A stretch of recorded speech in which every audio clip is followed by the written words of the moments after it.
আজকে আমরা বুটস্ট্র্যাপের ব্যাচ নিয়ে আলোচনা করব। ব্যাচগুলো যদি একটু আমরা খেয়াল করি সেটা দেখো আমরা কোনো কিছু লেখার সাথে বা আমাদের টেক্সটের সাথে নিউ, আপডেট, রিসেন্ট এই ধরনের যে লেখাগুলো আমরা দেই না, এগুলোই হচ্ছে মূলত ব্যাচ। তো আমরা আমাদের কোডিংয়ে চলে যাই, সেখানে গিয়ে যদি স্বভাবতই আমরা লিখি H1 ট্যাগের ভিতরে স্পানে একটা ব্যাচ দেই, সো সেটা ব্যাচ হয়ে যাবে। কীরকম বেজ বলা যেতে পারে। আমরা এখানে যদি দেই H1 ট্যাগ নিলাম, ওকে, H1 ট্যাগের ভিতরে নিলাম কি বলে টপ 10 লিস্ট। এখন যদি এটা দেই, দেওয়ার পরে এটার সাথে আমি একটা ট্যাগ দিব, খেয়াল করো, এটার সাথে একটা ক্লাস দিব, সেই ক্লাসটা দিব ব্যাচ। এই যে দেখো ডিজিই ব্যাচ, দেখো এটা কিন্তু দেখা যাচ্ছে না, তাই না? আচ্ছা, এই যে দেখা যাচ্ছে না, দেখা যাবে, বিষয়টা আসলে কেমনে কি করে, তাই না? আচ্ছা, এটা বোঝার বিষয় হচ্ছে এটা আমরা H1 ট্যাগে দিব না মূলত। হ্যাঁ, এই লেখাটা আমরা কোথায় দিব বলো তো? এই লেখাটা আমরা একটা স্পান নিব, আমরা H1 ট্যাগের ভিতরে একটা বাইরে একটা স্পান নিব। দেখো এটা কেমনে, এই যে এখানে এসে একটা স্পান নিব, স্পেন যেটা ট্যাগ বলি আমরা, স্পেন ট্যাগের ভিতরে আমরা এখানে লিখব কি লিখতে পারি, নিউ লিখতে পারি। এবং এই যে এখানে ক্লাসটা আমরা জাস্ট পেন করে দিলাম, খেয়াল করে দেখো এখনও কিন্তু কাজ হচ্ছে না, তাই না? আচ্ছা, এখনও কাজ হবে না, কেন হবে না খেয়াল করো, আমরা স্পেনের ভিতরে কিন্তু এই জিনিসটা দিচ্ছি না, দিচ্ছি কি খেয়াল করো, সেক্ষেত্রে আমরা শুধু H1 দিই নাই তো, তাই না? এখন খেয়াল করে দেখো এটা এরকম আসলো। এখন এখানে গিয়ে আমরা কি নিলাম, একটু বড় করে যদি দেখাই, একটা কি নিছি বলো তো, বলা যাচ্ছে না, তাই না? আচ্ছা, কোডটার দিকে তাকাও, আমরা দেখো ঠিক এতটুকু নিলাম, নেওয়ার পরে যদি এখানে এসে জাস্ট পেস্ট করি, খেয়াল করে দেখো এখানে কি দাঁড়াইলো, মূলত একটা এক্সাম্পল হেডিং, হ্যাঁ, এক্সাম্পল হেডিং দেন নিউ, এতটুকু লেখা হয়েছে, তাই না? আচ্ছা, বাট অ্যাজ এ টাইম এতটুকুই তো, এটাই তো লেখাটা, তাই না? এই যে এতটুকু অতিরিক্ত আসছে, সো এতটুকু অতিরিক্ত আসলে কি হয় দেখো তো, এখন যদি আমরা আমাদের সাইটে যাই, রিলোড দিই, দেখো এক্সাম্পল হেডিং, রাইট? এখন অতিরিক্ত কি আসলো, স্পেনের ভিতরে ব্যাকগ্রাউন্ডের একটা কালার দিল, ঠিক না? তো আমরা তো আমাদের মতো করে সেটা অ্যারেঞ্জ করতে পারি। তো সেই ক্ষেত্রে কি আমরা এখানে একটা স্পেন দিছি, ব্যাচ দিছি, ব্যাচ দেওয়ার পরে এখানে আমরা একটা ব্যাকগ্রাউন্ডের কালার দেব।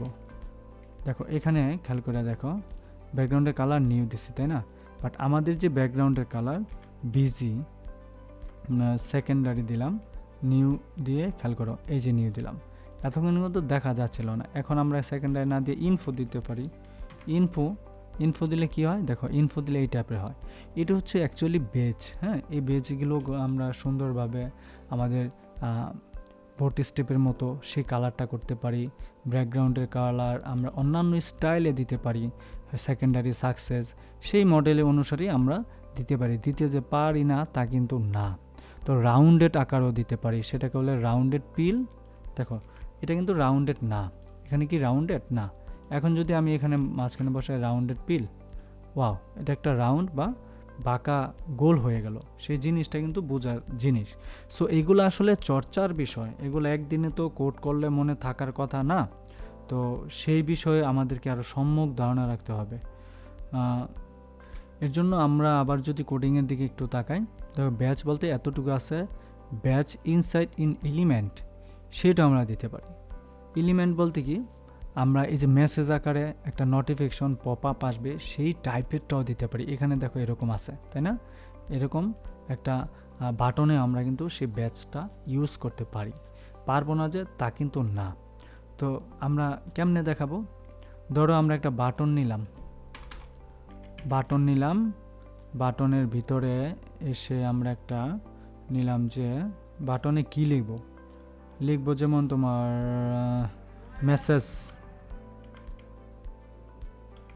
মেসেজ লিখছি, দেখো মেসেজ লিখছি, ওকে, এই যে মেসেজ লিখেছি, উপরেগুলো আমি আপাতত কমেন্ট করে দিলাম, লিখলাম মেসেজ, খেয়াল করে দেখো মেসেজ লিখছি, মেসেজ লেখার পর এখানে আমি যদি দেই একটা টাইপ দিই, যেহেতু টাইপটা কিসের, বাটন টাইপ দিলাম, তারপর দেখো বাটন আসলো।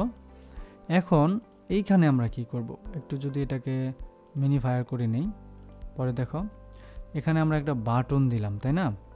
বাটনের ভিতরে, এই যে বাটনের ভিতরে, কিন্তু বাটনের ভিতরে আমরা একটা স্পেন নিলাম, স্পেনের ভিতরে আমরা কি লিখব, স্পেনটা অ্যাকচুয়ালি এই যে এইখানে দেবো, এই যে খেয়াল করো, আমরা এই যে এটার পাশে দিব। ওকে, এখন স্পেনে আমরা কি দিতে পারি, 4 দিতে পারি। 4 দেখো 4 কিন্তু আসছে, বাট এখানে একটা ক্লাস দিব, ক্লাসটা কি দিব, ব্যাচ। এই যে ব্যাচ দিলাম, কিন্তু কালারটা দেখো সাদা। এখন এটার ব্যাকগ্রাউন্ড কালার দিয়ে বিজি সেকেন্ডারি দিলাম, খেয়াল করে দেখো, দেখছো সেকেন্ডারি। এখন আমরা কিন্তু বাটনের কোনো স্টাইল দিই না, ঠিক না? বাটনের কি কোনো স্টাইল দিছি না, সো এই জন্য এখানে আমরা একটা ক্লাস দিই, ক্লাসের এখানে বাটন দিই, যে বিটিএন দিলাম, ওয়াও, বিটিএন হাইফেন ইনফো দিলাম। হ্যাঁ, এবার কিন্তু বোঝা যায়, তাই না? সেম এটার মতো কিন্তু একটা জিনিস আসছে, হয়তো আমরা সেই কালারটা দিই না, এখন প্রাইমারি আমরা দিতে পারি। সেখানে আমরা যদি প্রাইমারি দিলে কালারটা এরকম হবে, সেভাবে দেওয়া যেতে পারে। আর এখানে ডেঞ্জার যদি দিই, ডেঞ্জার দিলে, এইভাবে আমরা আমাদের প্রয়োজনের সাথে ব্যাস ইউজ করতে পারি আমাদের বুটস্ট্র্যাপের ভিতরে। তোমরা যখন আরও এক্সপার্ট লেভেলে কাজ করবা, আমরা যখন সরাসরি প্রজেক্টে কাজ করব, যেমন আমরা একটা পোর্টফোলিও তৈরি করব, আমরা আমাদের যখন শেষ হবে, লাইক কি বলা যেতে পারে, আমরা যখন বুটস্ট্র্যাপটা শেষ করব তখন HTML, তারপর হচ্ছে কাস্টম CSS এবং হচ্ছে তোমার বুটস্ট্র্যাপ, এই সবগুলো মিলায়া একটা পোর্টফোলিও ওয়েবসাইট বানাবো। যে ওয়েবসাইটটা হচ্ছে তোমার, ধরো আমাদের জন্য একটা প্রজেক্ট তৈরি করব, পোর্টফোলিও ওয়েবসাইট, সেইভাবে আমরা কাজ করব।